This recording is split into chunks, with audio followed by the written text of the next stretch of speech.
عندي 5 اوم و10 اوم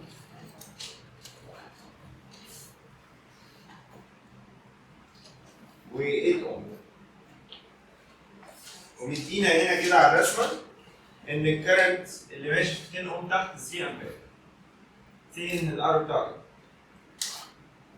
قبل ما اعمل اي حاجه، في ناس كتيره غلطت الخطا البشع ده، ان هي اول ما تشوف كام ريزيستور موجودين قدامها اتنين مع بعض بارل مع بعض سيري، بتجري تجيب ايكوفالنت ريزيستنس.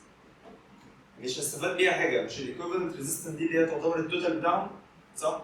هل انت عندك توتال فولتج؟ لا. هل عندك توتال كارنت؟ هتجيب توتال ريزيستنس تعمل بيها ايه؟ الا لو طالب.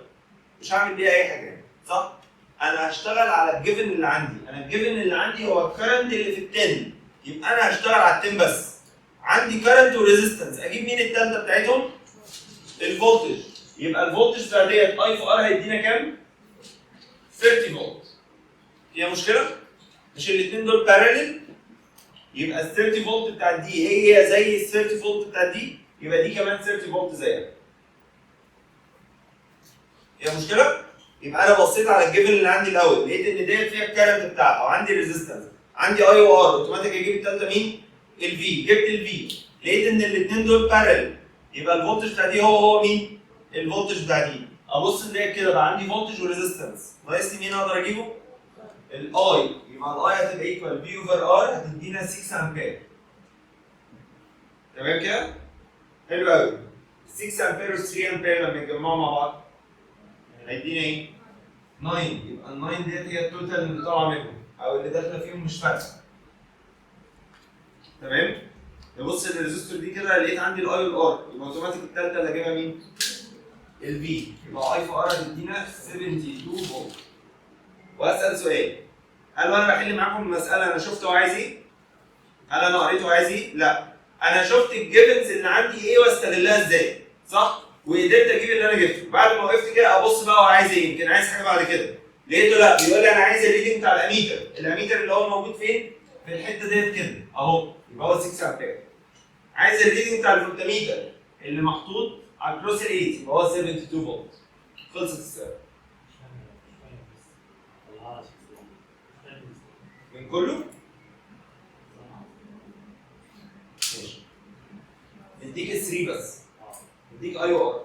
عندك اي او ار تجيب الفولت. صح؟ الفولتج يجيب ازاي؟ اي في ار في ايكوال اي في ار. يبقى هعمل الاي ملتبلاي الاي. يبقى 3 تايمز 10 تدينا ايه؟ 6. فيها مشكلة؟ مش دي 10 بارل مع 5؟ مقتنع ان هم بارل؟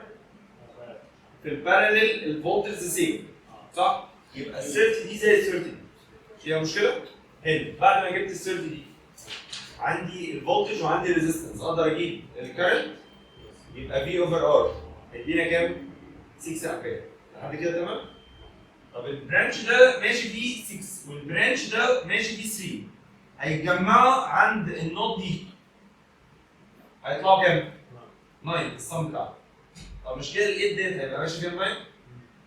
عندي الاي وعندي الار، اجيب الفي ازاي؟ اي في ار. ده ايه يا كده تمام؟ حد تاني يقع منه؟ ماشي. 2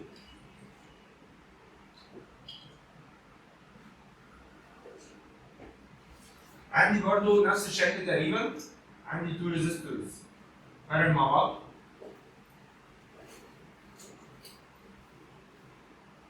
دي 5 اوم 10 اوم 30 اوم.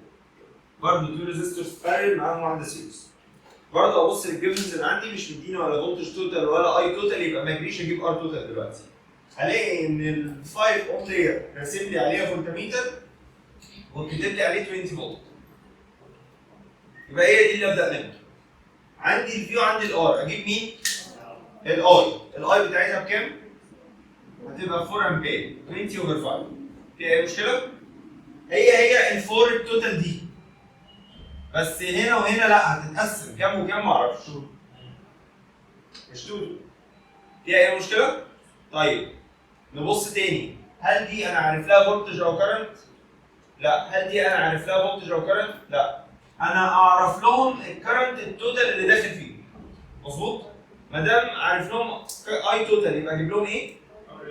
ار ايكوفالنت بتاعتهم او ار توتال بتاعتهم صح؟ يبقى امسك دول بس اجيب لهم الايكوفالنت، الايكوفالنت بتاع الاثنين بارل دول هيجي ازاي؟ 10 تايمز 30 اوفر 10 بلس 30 فدوت هيطلع 7.5 اوم. يبقى الاثنين دول مع بعض هيبقى 7.5 اوم معاهم ال 5 زي ما هي، والكارنت اللي ماشي فيهم هيبقى كام؟ 4 امبير. عندي كارنت وعندي ريزيستنس، اقدر اجيب مين؟ اقدر اجيب الفولتج. اي فار يدينا ايه؟ هيدينا 30 فولت 4 تايمز 7.5. في اي مشكله؟ تاني دي ودي بارل مع بعض ادونا 7.5. الفولتج بتاع الايكوفالنت بتاعهم كام؟ 30. الفولتج اللي على الايكوفالنت هو الفولتج بتاع دي هو الفولتج بتاع دي عشان هما بارل. فيها مشكله؟ يبقى معنى كده ان الفولتج بتاع دي 30 فولت بتاع دي كمان 30 فولت. تاني لو احنا اعتبرنا ان التو بوينتس دول هما اكس وواي صح؟ مش هما نفس التو بوينتس دول؟ وانا شلت الاثنين دول وحطيت مكانهم البتاع صح؟ الايكوفالنت بتاعتهم. طيب البوتنشال ديفرنس ما بين الاكس والواي هنا هو مين؟ 30. طب ما هو نفس البوتنشال ديفرنس ما بين الاكس والواي. تمام؟ يبقى البوتنشال بتاع ديت مين؟ هو نفس ال 30 بتاع الاكس والواي وديت هو ال 30 بتاع الاكس والواي. فيها مشكله؟ يبقى تاني نقولها بطريقه ثانيه. انا لما يكون عندي اثنين ريزيستورز بارل يبقى الفولتج بتاع دي هو الفولتج بتاع دي هو الفولتج بتاع الايكوفالنت بتاعهم. خلاص انا جبت الفولتج بتاع الايكوفالنت يبقى هما الاثنين دول. في اي اعتراض؟ طيب اقدر اجيب الكرنت بتاع كل واحده؟ يبقى اول واحده ديت في اوفر ار هتدينا 3 امبير، هنا في اوفر ار هتدينا 1 امبير. في اي مشكله؟ انا شفته عايز ايه؟ لا ابص بقى هو عايز ايه؟ هو عايز الريدنج بتاع الاميتر اللي هنا اهو ال 4 امبير، عايز الريدنج بتاع الاميتر اللي هنا ال 3 امبير. خلصت المساله.